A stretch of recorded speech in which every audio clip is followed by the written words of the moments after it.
Jail पे रहा हूँ, जो वाक़या हुआ है, फिर भी उसका अज़ाला करना है। मतलब उस ख़ानदान के साथ हमारी अभी भी वही हमदर्दी है, हमने अज़ाला करना है। हम इस वाक़े से अपने आप को बरी इल्ज़ाम नहीं ठहराते हैं।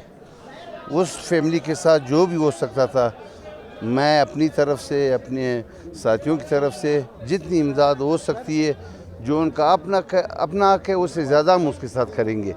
मगर एक बात है कि जो 7 महीने या 6 महीने या 8 महीने मैंने गुजारे हैं, ये तो एक ये वाला केस था।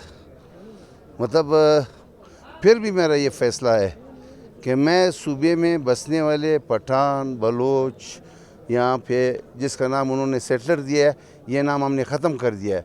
इसके बाद कोई नॉन लोकल नहीं होगा। यहाँ पे रहने वाला हर बंदा लोकल होगा और डोमिसाइल जो जली बना है वो यहाँ से जाएगा। दूसरी बात ये, हमने यहाँ एक भाईचारे की ज़िंदगी गुजारनी है। मैं जो बोलता हूँ, असम्बली में बोलता हूँ, जहाँ भी बोलता हूँ, मैं PK मैप के लिए अकेला नहीं बोलता हूँ, मैं सूबे के हकूक़ के लिए बोलता हूँ।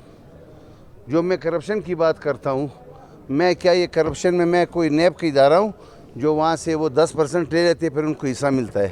साबित कर दूँगा कि हमारे सूबे में ट्रांसपेरेंसी जो है 100% होनी चाहिए। जिस बंदे ने करप्शन की है उसको भुगतना होगा, और जो क्लीन है उसको 2018 के इलेक्शन में आना होगा।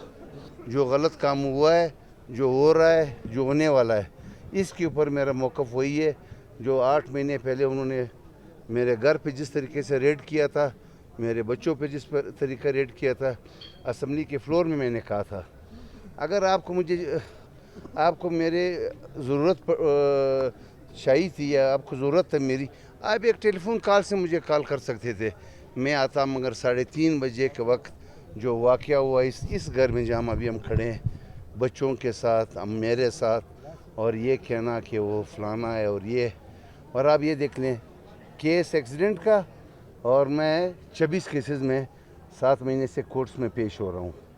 फिर भी कोई मसला नहीं है, अदालत का फ़ैसला बसर चशम, फिर भी हम ये मानते हैं, फिर भी हम कोर्ट के लिए हाजिर हैं। मगर अपनी हकूक़ और अपनी हक़ की बात ज़रूर करूँगा, चाहे दोबारा ले जाएं, चाहे 4 दफ़ा ले जाएं, चाहे सारी ज़िंदगी रखे, मगर हमें अपना हक़ चाहिए।